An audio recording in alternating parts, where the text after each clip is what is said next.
Welcome to career spar. आज के video में हम जीआईसी नागरिक शास्त्र के सिलेबस को डिस्कस करेंगे। नागरिक शास्त्र का जो सिलेबस है वह खंड आ और खंड बा में डिवाइडेड है।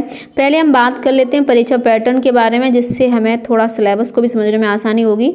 परीक्षा जो होगी आपकी वह 2 स्तरों पे होगी। पहले आप प्री में पास हो जाएंगे, उसके बाद मेंस में पास होना पड़ेगा, तब आपकी मेरिट बनेगी और आपका सिलेक्शन होगा। पहले हम प्री की बात कर लेते हैं।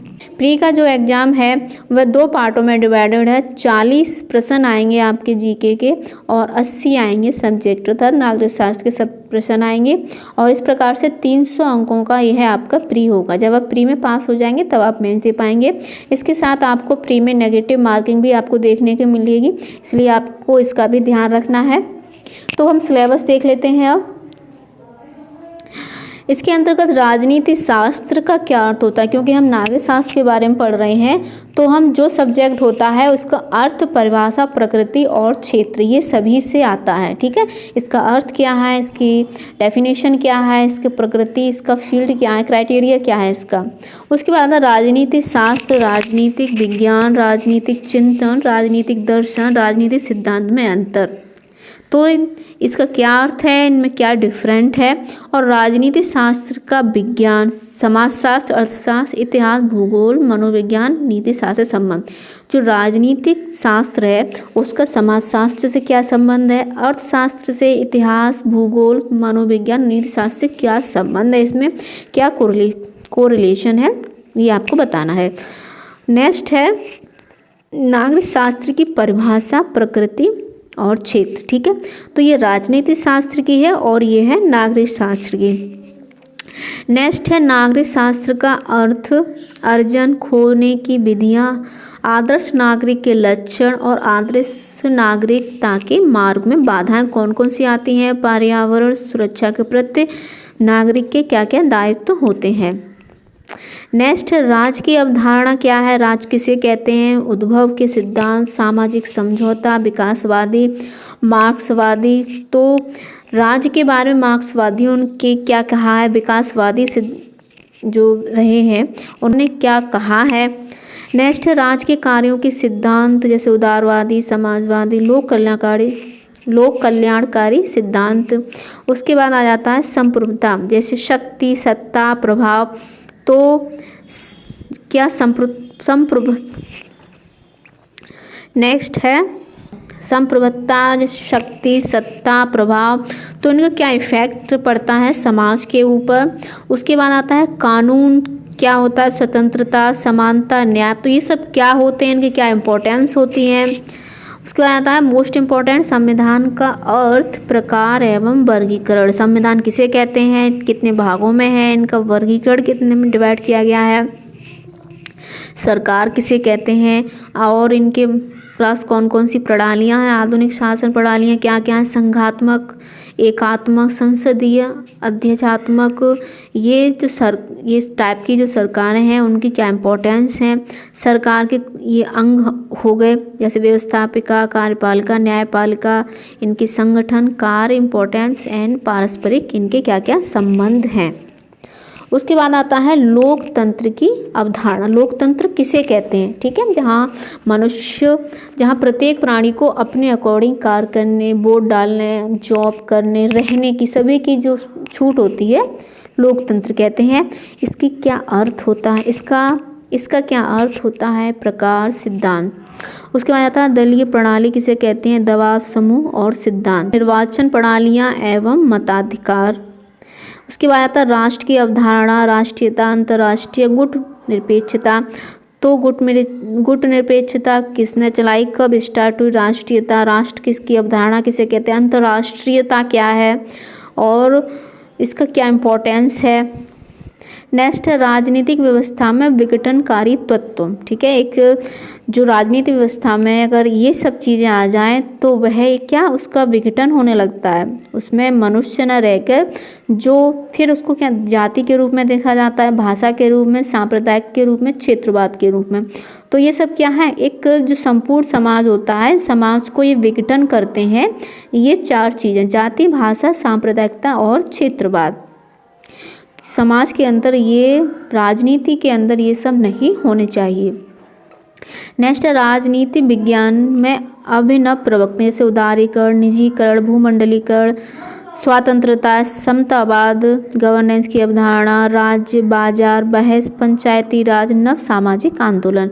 तो राजनीतिक जो विज्ञान है उसमें प्रवक्ता या निजीकरण क्या है, भूमंडलीकरण क्या है, स्वतंत्रता, ये समानता क्या होता है, राज्य, बाजार, बहस, पंचायतीकरण, ये सब इसके अंतर्गत आ जाएंगे।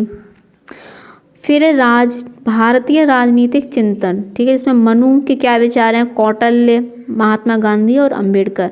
तो जो भारत की राजनीति है उसमें इन सब की क्या इम्पोर्टेंस है और सबके क्या विचार हैं।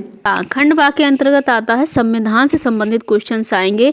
संविधान का निर्माण कैसे हुआ, विभिन्न प्रकार के जो चुनाव होते हैं वे किस प्रकार से होते हैं, जैसे राष्ट्रपति, उपराष्ट्रपति, मंत्रिपरिषद कैसे बनती है, कार्यपालिका क्या होती है, न्यायालय क्या होता है, सर्वोच्च न्यायालय और ये सब इस प्रकार के इसमें क्वेश्चन आएंगे। तो स्टार्ट करते हैं। भारत में राष्ट्रीय आंदोलन का इतिहास, भारत में जो आंदोलन रहे हैं तो वे कौन कौन से आंदोलन रहे हैं, उनकी डेट भी हमको याद करनी है। एवं संविधान निर्मात्री सभा किसने निर्माण किया था और संविधान निर्मात्री सभा के अध्यक्ष कौन थे, कितने दिनों के लिए यह बनी थी आदि।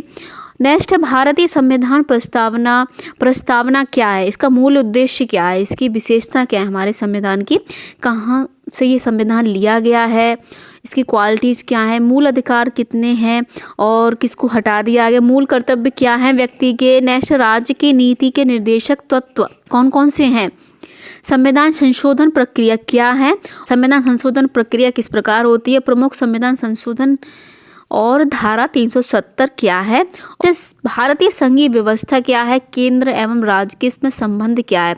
तो संघीय व्यवस्था क्या है, केंद्र राज्य व्यवस्था, ये सब। नेक्स्ट संघीय सरकार का गठन किस प्रकार से होता है, संघीय कार्यपालिका क्या होती है, राष्ट्रपति का निर्वाचन किस प्रकार के होता है, राष्ट्रपति का निर्वाचन किस प्रकार होता है, उनके क्या कार्य होते हैं, शक्तियां क्या उन्हें दी गई हैं, कितने आपातकाल लगा सकते हैं, उपराष्ट्रपति, सेम यही उपराष्ट्रपति के कार्य में आएगी। नेक्स्ट है संघीय मंत्रिपरिषद की नियुक्ति कैसे होती है, प्रधानमंत्री की नियुक्ति, कार्य, इंपॉर्टेंस, ये सब इसमें आएगा। संघीय व्यवस्थापिका क्या है। नेक्स्ट है संसद, तो संसद राज्यसभा और लोकसभा दोनों मिलकर ही संसद का निर्माण हुआ है। राज्यसभा में कितनी सीटें हैं, लोकसभा में कितनी हैं, किसको कितनी सीटें मिले तब जो एक पार्टी हो वह विजय होती है, शक्तियाँ क्या दी गई हैं, क्या अधिकार हैं, क्या दोनों में संबंध है और न्यायपालिका क्या है। सर्वोच्च न्यायालय का गठन कितना हो।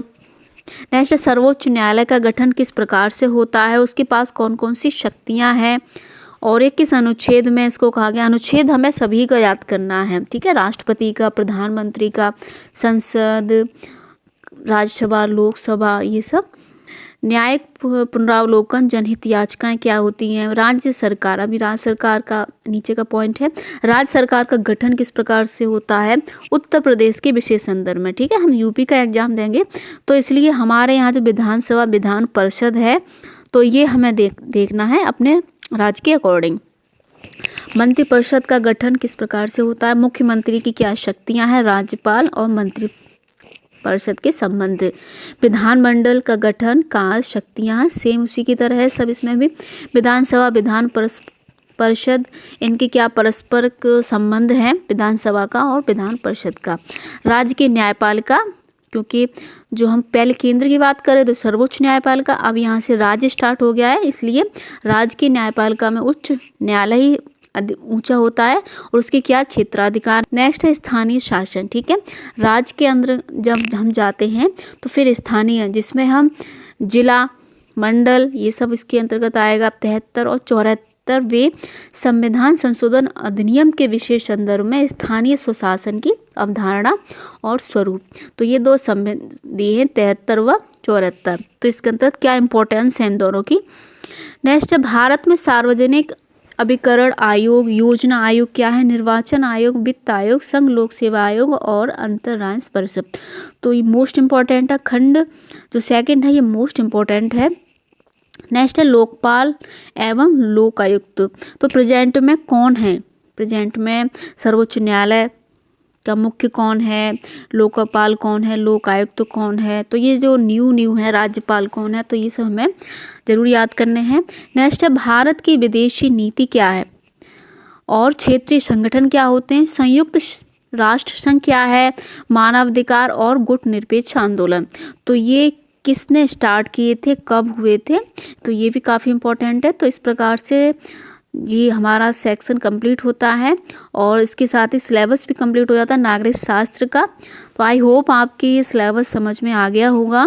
तो वीडियो को लाइक और शेयर कर दें, चैनल को सब्सक्राइब कर लें और बेल आइकन प्रेस कर दें, जिससे आपको नोटिफिकेशन मिलती रहे। Thanks for watching.